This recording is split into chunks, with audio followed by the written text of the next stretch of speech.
welcome to the next episode of Africa Talks, where we talk about Africa, the continent, and its people. Today, we'll be talking about the post-COVID-19 scenario and what kind of opportunities and challenges for Africa could be there when it comes to the new global order.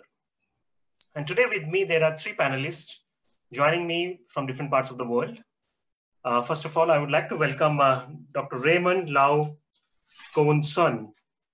Dr. Raymond, welcome to the show. Hello. Dr. Raymond is joining us from Hong Kong. He's lecturer in the Department of History in the Baptist University of Hong Kong. And his research areas include African and Chinese relationship.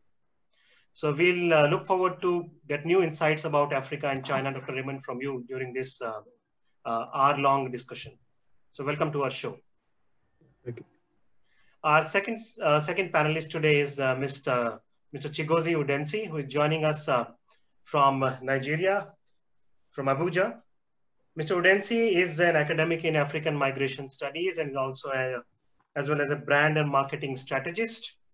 And we look forward to hear you today and your views about what is in store in Africa's future in the post-COVID-19 world. And we have a permanent guest in our show, Mr. Izzy Ogunamdi. Thank you. Who is a keen promoter of Pan-Africanism and also co-founder of Exilient Africa. So all of you, welcome to this episode of Africa Talks.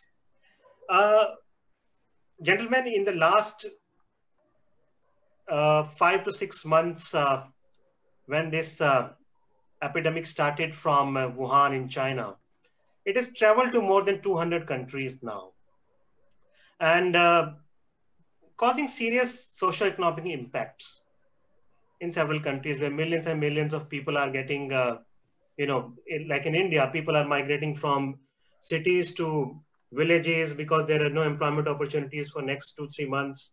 A lot of developments and changes are taking place in different countries of the world. A major development that we have seen apart from economic hardships is that globally there has been a power tussle between China and USA. We saw it in the context of WHO also, where China on April 14th, Mr. Trump announced that they are no longer going to fund WHO. And it's extremely important because US has been the most important and biggest funder of WHO in the last few years. And as compared to US, China contribute a very little amount to WHO. And after a few days, it came to our notice that China has also announced that they'll be contributing another $300 million since US has stopped funding WHO. So a kind of power tussle has started in the international arena. So how do you see it in the context of the post-COVID world? What is your observation? I know there can't be a lot of clarity as of now.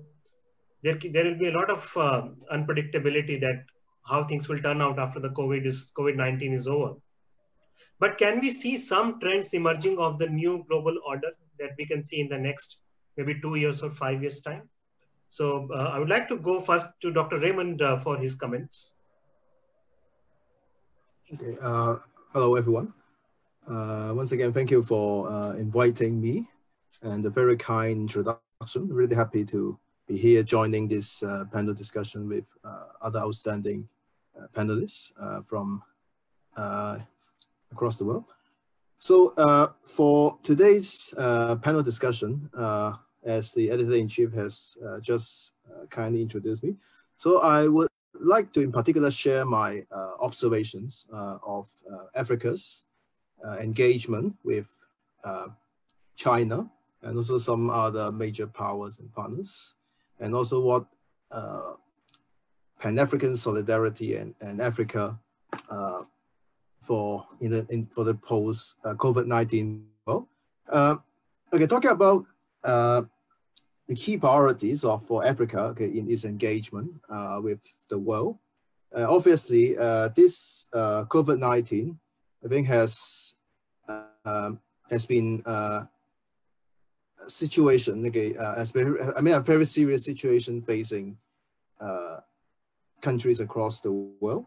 I guess for the very first time, okay, the very popular saying, united we stand, divided we fall, no longer rings true because of the social distancing, right? Anyway, but I think, in my opinion, like Africa has always played an important and often vital role, okay, in international politics, despite the myth of marginality and irrelevance. Of course, the problem facing Africa, African countries, is the continent has always been driven by lots of dominant international and geopolitical agendas, say from after colonialism, we've got the Cold War, and then the post-Cold War, we got with countries in Africa facing the pressure of globalization, and after 9/11, we've got African countries being driven into this agenda of counterterrorism.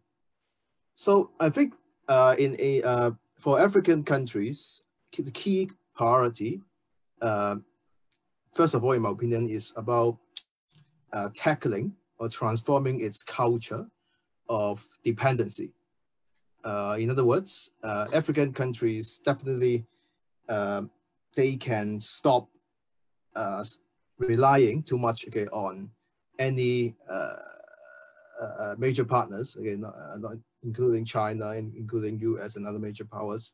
But in fact, again, African countries, they can definitely take charge of the affairs of themselves. And I would definitely, in the later stage, I will share my observation more, in particular, the China's policy towards Africa in the context of the Belt and Road Initiative, maybe at a later stage. Yeah. Great. So let's go to Mr. Izioga Namdi. Mr. Namdi, what's your observation about what could be in store for Africa in the post-COVID-19 global scenario? Well, good evening, everyone. Thanks for joining us today. Well, I think key priorities, just like Mr.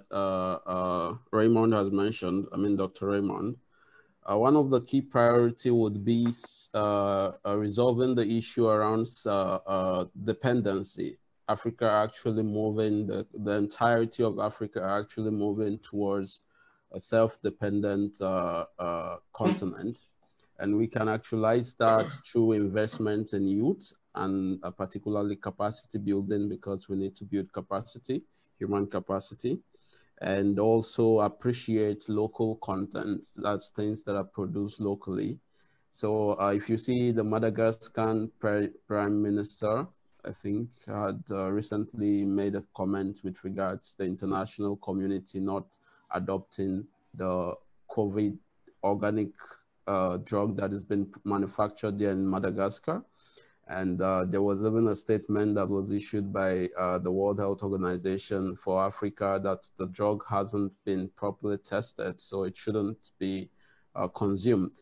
But there is that Pan-African solidarity where the entirety of the African continent, the president and governments have adopted this product also, because I think at the moment there is no cure for the COVID-19. So I think for us to move towards that self-dependency and self-sufficiency, sustainable systems, we need to build capacity, and we can only do that through investment in youth.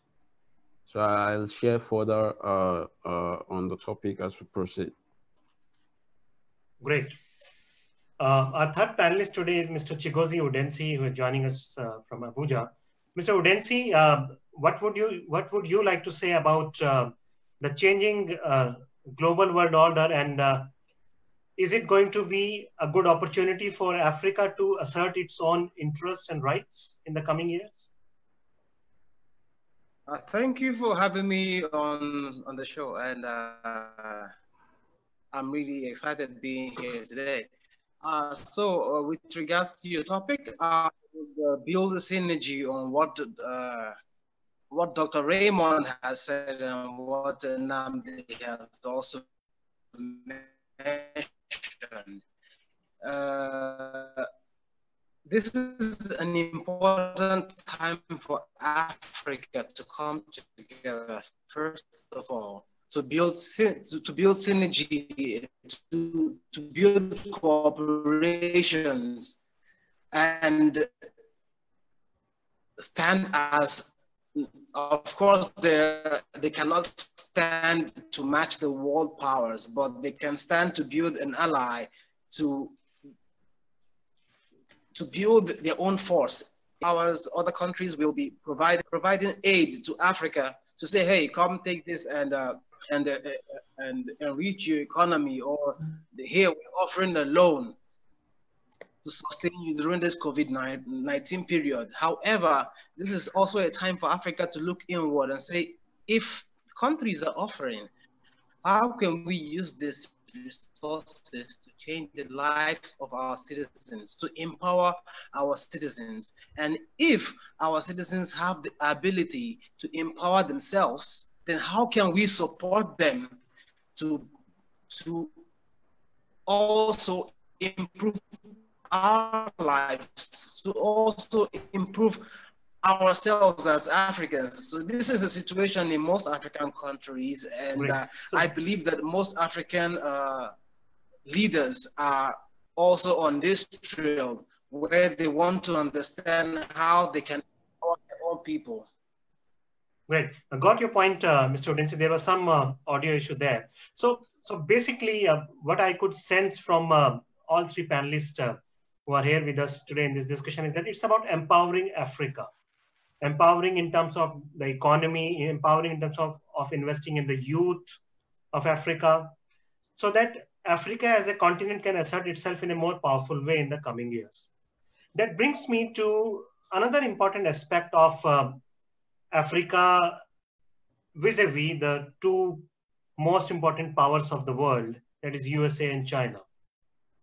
As we have seen, a kind of a global tussle has started between these two countries.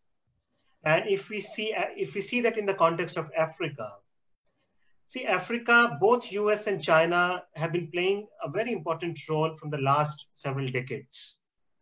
However, the trajectory of diplomatic and economic and business relations between USA and China and Africa and China, if you look at that trajectory shows completely different results. I'll give you one example. If you look at the year 2000, in the year 2000, the three most important trade partners of Africa were number one, USA, number two, France, and number three, Italy. Now, if we see what happened after 17 years, in 2017, the three major trade partners of Africa were number one, China, number two, India, and number three, France. USA has completely disappeared from there. So a kind of a different, development has taken place in last 20 years, the way China has engaged with Africa and the way US has engaged with Africa. So first of all, let's focus about China. And Dr. Raymond, coming to you, if you can give us an overview how China has been developing its relationship with Africa over the years, and whether Africa has benefited out of that relationship, or it has been only one-sided relationship, which we can term as an economic colonialism of China also. Can we say it like that? Sure. Talking about China's engagement with Africa, definitely this is not something entirely new. I mean, as we are all aware of this, China has long positioned itself as the enthusiastic supporter of the Africa's liberation movement during the decolonization. But as we can see, it was not until the year 2000 that we have witnessed the what I call the institutionalization and the formalization of China's 50 years relationship with Africa. I'm referring to the establishment of the Forum on China-Africa Cooperation, the FOCA. And just take 2018, the 4 Summit, for example. What we are talking about here is some 53 out of 54 countries participating in the summit. I think Swaziland is the only exception, right? So I think in this sense, I think China's efforts to institutionalize and also formalize its relationship with Africa has been very successful in this sense. And if there is any so-called benefits that African countries can get through its engagement with China, perhaps the only benefit that I can observe in this sense is the infrastructure building, or the so-called China's model of economic development. Right? And this is actually something the Chinese government has been actively promoting to the African countries. Okay, if there is such a thing called China model, that would be something like a country can become economically prosperous without becoming liberal democratic. And so that comes, in my opinion, this is another, this is the, maybe I would say the dark side, right? Or say of China's engagement with Africa. I think it's also many of us are aware of this, right? China's policy towards Africa is something like business is business. Right? There's no conditionalities being attached, just not like the so-called Western approach whatsoever. But exactly because of this business is business approach, the problem, in my opinion, facing Africa's political development is definitely it would not be beneficial. It would not be beneficial for the democratic development of African countries. I think particularly concerning for me is the so-called precedent for life, the precedent for life phenomenon. As we have noticed, some of the longest serving heads of states, actually quite a number of those are coming from African countries. And in this context, I think China's engagement with African countries definitely is not helpful in this aspect, in my opinion. Yeah, so I think this is what I would see the so-called benefits, but also the disadvantage in terms of China's engagement with African countries.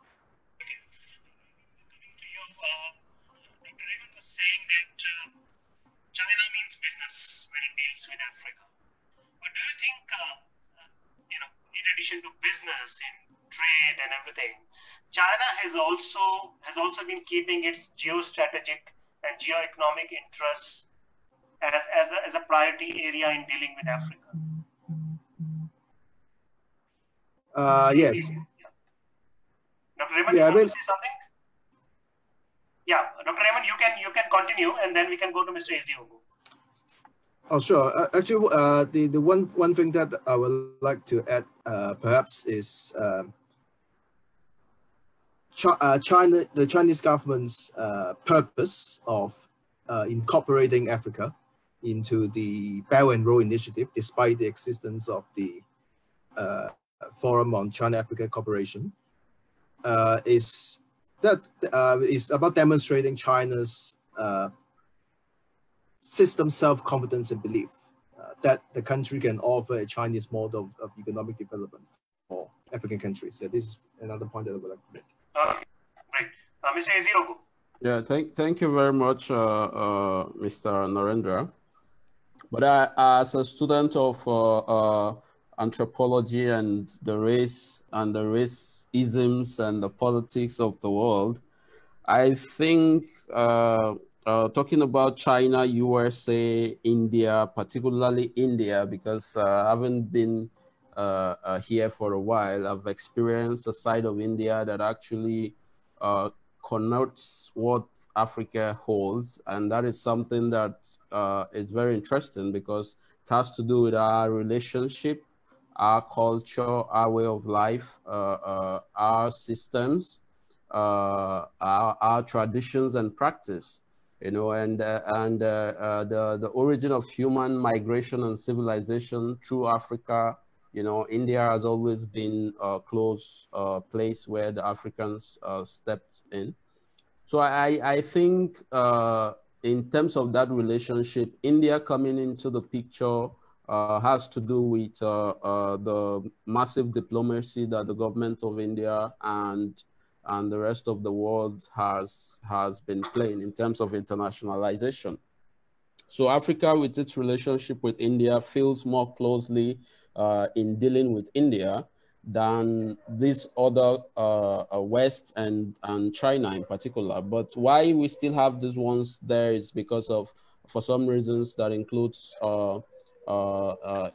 imperialism, where you have people who are former colonial masters using all their might to also suppress independent sovereign countries. But in terms of the people, the African people, I think what the African man has to do is to look inwards. We've done this before. Our leaders have done this before. In the times of Thomas Sankara, we had a kind of a revolution in Burkina Faso that led to people of Burkina Faso doing things for themselves. If you look at even in Nigeria, there's a place called Aba in Nigeria. You see a lot of innovations going on there. You go far to the north, you see a lot of things being done in Kano State where people do things for themselves. And this is not just in this country, it spreads across Africa. And our own systems are systems that are very, very democratic, I mean, pre-colonization. But the challenge right now has been, just like you mentioned, people coming in to give us their own standard of what development should look like. Previously, it was the West. Now it's Asia, particularly China. You know, the Chinese system has to be imposed if we want to give you loans, and there is no form of accountability. There is no mutuality or respect in the relationship. You look at what is even happening during the COVID-19. All gratitude to India for even allowing Africans to stay without chasing people out on the streets and throwing them to isolation centers just because of their origin. So I really think that in the future, India would if strategically played, take a place in this relationship that would cement what Africa and India, the future holds for us. True. I think that's a very relevant point you have talked about. But if you focus on China, you know, the kind of investment China has been making in African countries, do you think it's helpful in the short run, but in the longer run, somehow it is stifling Africa's own economic growth?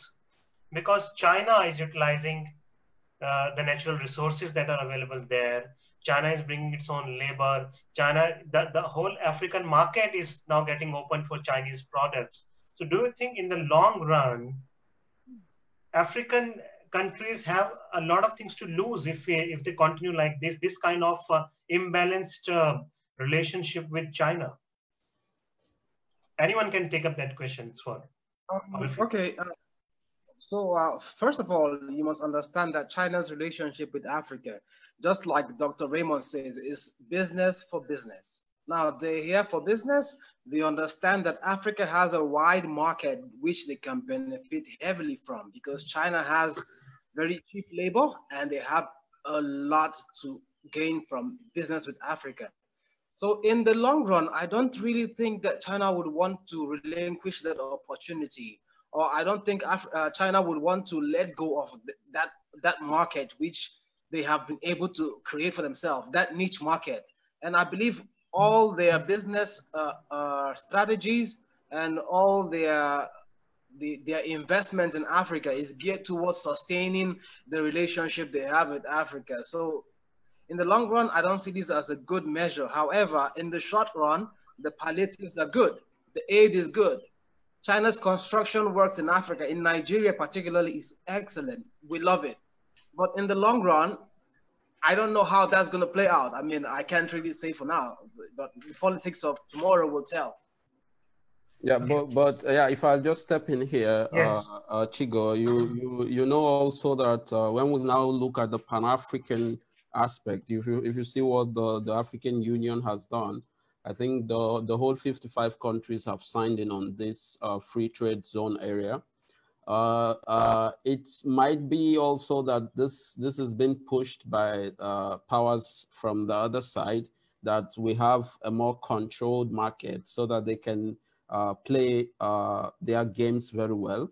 But looking from the Pan-African perspective and the way the African man thinks, you know, because despite all what we've been through, you see that we try our best to want to do things, innovate things for ourselves. We try to want to patronize our own. Most of our things are cost effective because they are manufactured by ourselves. We could maintain them. So I think we are moving from that stage where because of the infrastructure, because we also have ways which we construct our own things. You know, so there's a point where it gets to that the entirety of the market will decide that we do not want to deal with these individuals because the relationship has not been mutual. That's why we need to preach to them also that mutuality and respect in our relationship at this time is very, very important. It's sacrosanct to maintaining what is going on between us. If this continues whereby there's not that mutuality, I think people would wake up and demand you not, that they don't want to do anything with you. And if government gets involved, then it's a big loss. Okay, That reminds me, yeah. Yeah, well, please go. I wanted to counter that just a bit, because I personally don't think that a situation like that can come up anytime soon. Because from the records or from what is playing out here, we understand that Africans, especially in Nigeria, we have our own market and a way of generating our own goods and services. But then you should also understand that there's a politics of power playing on here. And the only way that they benefit, the leaders or the people in power sometimes benefit from this politics of power, is from internally generated revenue. Now, where is the money coming in from? Why is the money coming in? What is the relationship sustaining this money coming in? Now, that's what we're talking about: the contracts, the business, the relationship between China and Nigeria, China and Uganda, China and Rwanda, China and any other country. That's part of the relationship that China is trying to sustain, where they have free access to your economy, where they have free access to importing their own goods into your country, regardless of your ability to provide those goods for your people. Now, that's where China comes in. Okay, so that's a big opportunity for China. So, you know, after listening to you, it reminds me of a discussion that in Africa, if there is any building which has more than 3 floors and any road which is more than 3 kilometers in length, there is a high possibility that it has been constructed by a Chinese company. So that's how China has, you know, that's how China has entered into Africa. But that is changing. That is changing. That's good if it's changing. Yeah. That's good. I mean, also if you look into the construction of the African Union headquarters, right, by the Chinese, Okay. I think that was built in 2012. Okay. Right, and that was being celebrated as a new era for Africa. But I mean, seeing this from an African point of view, I think it is more like a source of shame, right? Because that exposed the fact that some 50 plus members of the organization would not pay for their own headquarters, but instead of having the Chinese paying for that. But anyway, yeah. This is I share the concern with Chico. That's why in the long run. I totally agree. You know, if we have a look at what kind of money China is pumping in Africa, it will give us some idea that, you know, China is going to stay here for a longer time. You know, China is Africa's biggest trade partner right now. And the annual trade between African continent and China has been of $200 billion per year. That is the trade. There are more than 10,000 Chinese companies working in Africa. More than $1 billion has been given by China for under its Belt and Road, you know, Africa Finance Scheme. Hmm. And a whooping $60 billion have been given as African aid by China. That's lots and lots of money that is coming in Africa through China. So that shows that China is going to be there for a very long time. And I think China's hegemonic role is going to stay in the post-COVID scenario also. That brings me to another aspect, very interesting development that took place in last 3-4 years. What has happened is there has been a new scramble for Africa. It seems like that. Between 2010 and 2016, in the last 6 years, almost 300 new embassies have opened in different African countries. So that shows a kind of, emerging interest of several countries in Africa. Maybe it's African trade, maybe other potentialities in Africa of investment that they can see. But this is something which is going to have a huge impact on African economy and African politics.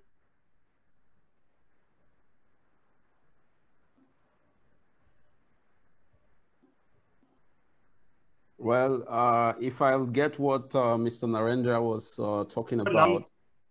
So how do you look at it, this whole development?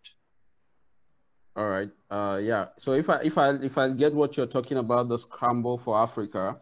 So I think this happened since the 1914 Berlin Conference, and we thought that was it when we got into the 1960s and 1958, the independence era.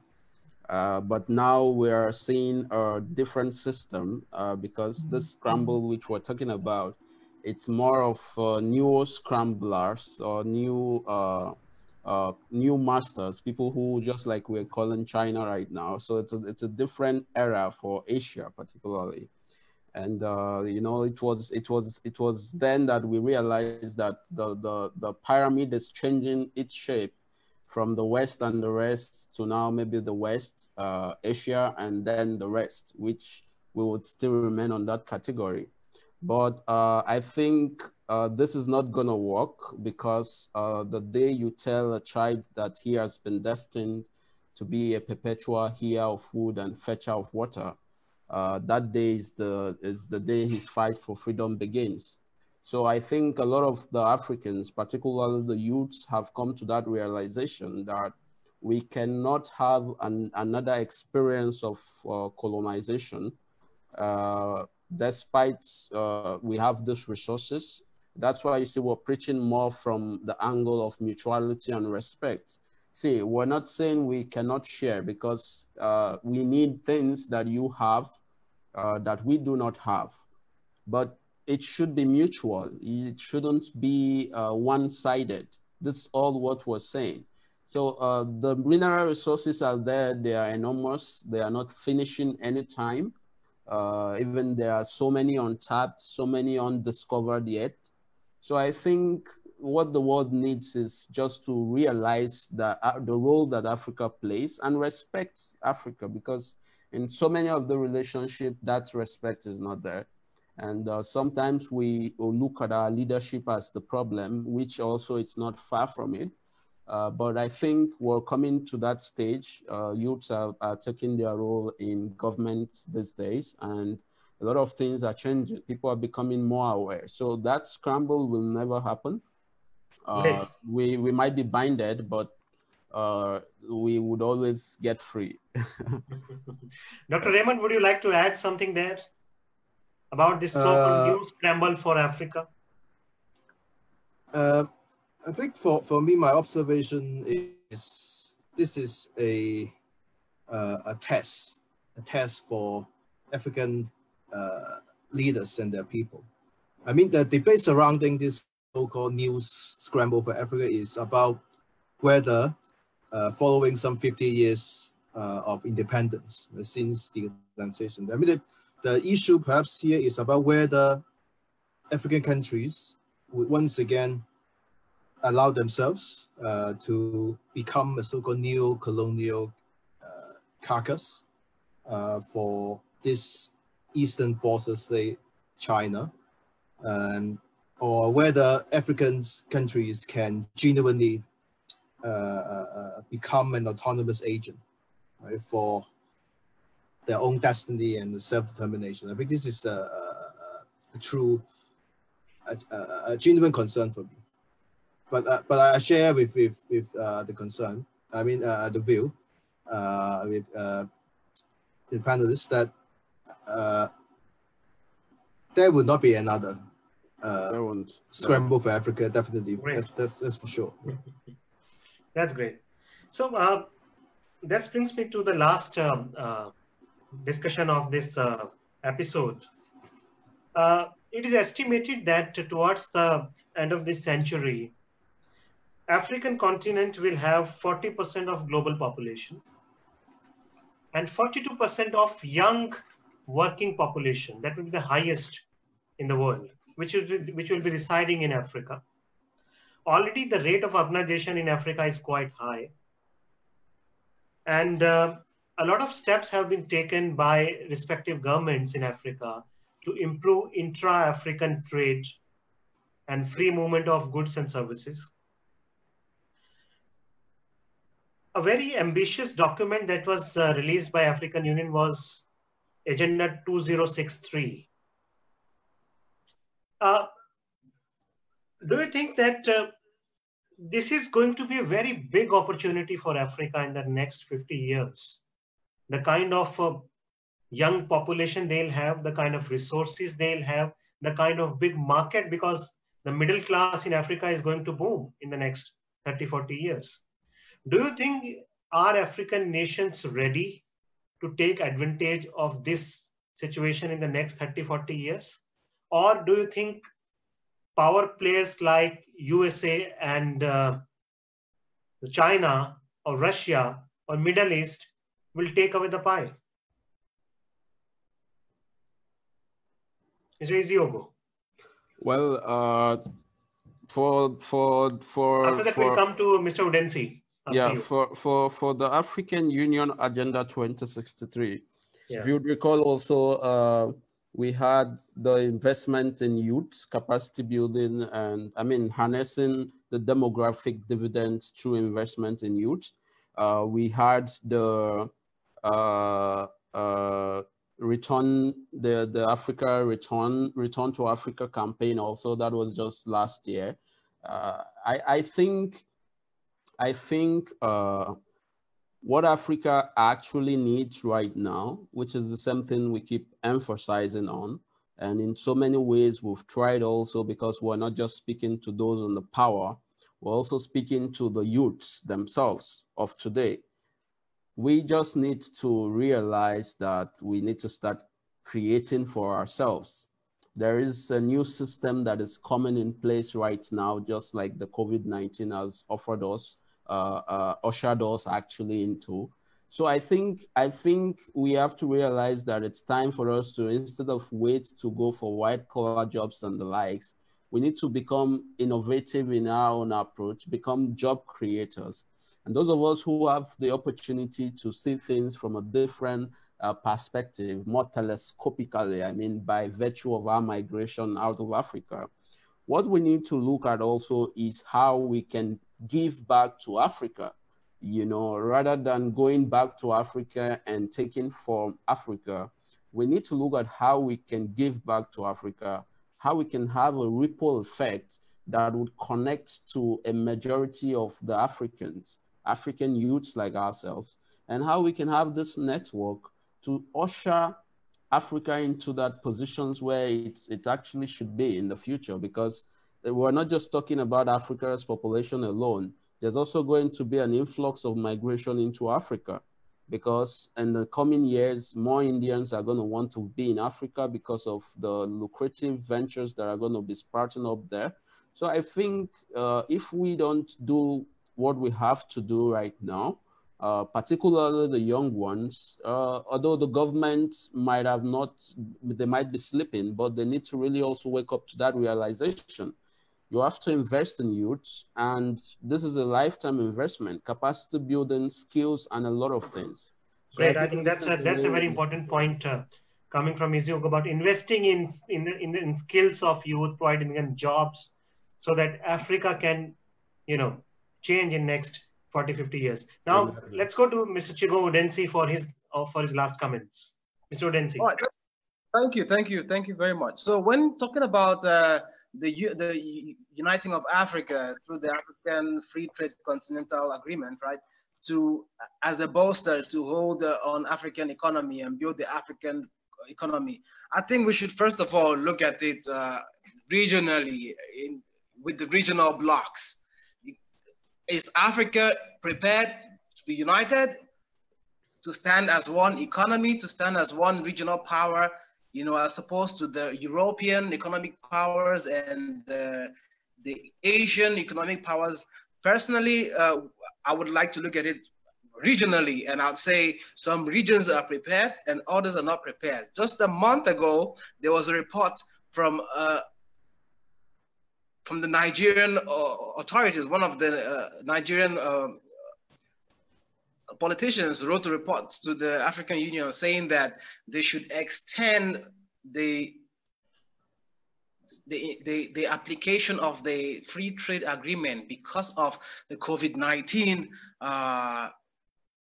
pandemic going on right now. And I also read a response from an Ethiopian parliamentarian who opposed that, saying this is the best time to make preparations, to create guidelines for how it's going to roll out after the corona period. So when I built comparisons from both interaction, from the responses, I could tell you that from the Western Bloc, some countries may not be ready, but from the Eastern Bloc, some countries are definitely ready to roll out the African. Great. I think that's another wonderful point of regional integration of countries for Africa's growth.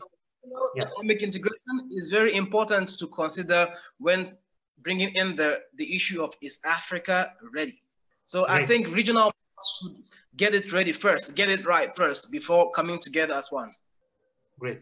Dr. Raymond, your final words about Africa's economic and social development in the coming decades?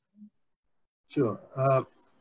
Actually, my observation about the potential future of Africa in the next coming decades is about whether African Union, as a successor of the OAU, I mean the Organization for African Unity, can qualitatively transform itself into a real, a genuine diplomatic voice on the world stage, other than just like a talking shop in the past when the OAU was established. And in my opinion, the African Union itself can potentially be a force for good in the world. I mean, if we look into the official document, right, the AU's proclaimed vision is for, and I quote, an integrated, prosperous, and peaceful Africa, okay, driven by its own citizens and representing a dynamic force in the global arena. And I mean, also, if we look into the constitutive act of the AU, in particular the Article 4H, actually what it means is about the confirmation of AU's right to interfere into domestic affairs of its member states in terms of human rights protection. And I think in many ways, this is a very important step being taken by AU in terms of promoting good governance and human rights protection and rules of law. So in my opinion, AU can be a force for good in the world, but what is needed here is about the African countries, their leaders, to have more involvement with the organization instead of just relying on those external donors or major powers. Yeah, this is. I think that's a very important point you have raised. So what Africa need at this point of time is a leadership which knows what kind of decisions needs to be taken, for the next 20, 30 years. Africa has a huge young population. There is need for their skill development, for their jobs, for economic opportunities for them. And as Mr. Odensi pointed out, there is a huge scope for regional integration. The first step that is going to be is regional integration in making possible for entire African continent to come together as one. So gentlemen, thank you so much for joining us today in this discussion. I hope that Africa becomes more assertive in the coming years, takes ownership for its own advancement, and put forward the priorities of its own people. So thank you so much, Dr. Raymond. Thank you so much, Mr. Iziogo and Mr. Chigo Odensi for joining us today in the 4th episode of Africa Talks. We'll be back again very soon on another issue and talk about more about Africa, the continent, and its people. Good night and goodbye. Thank you. Thank you. Thank you.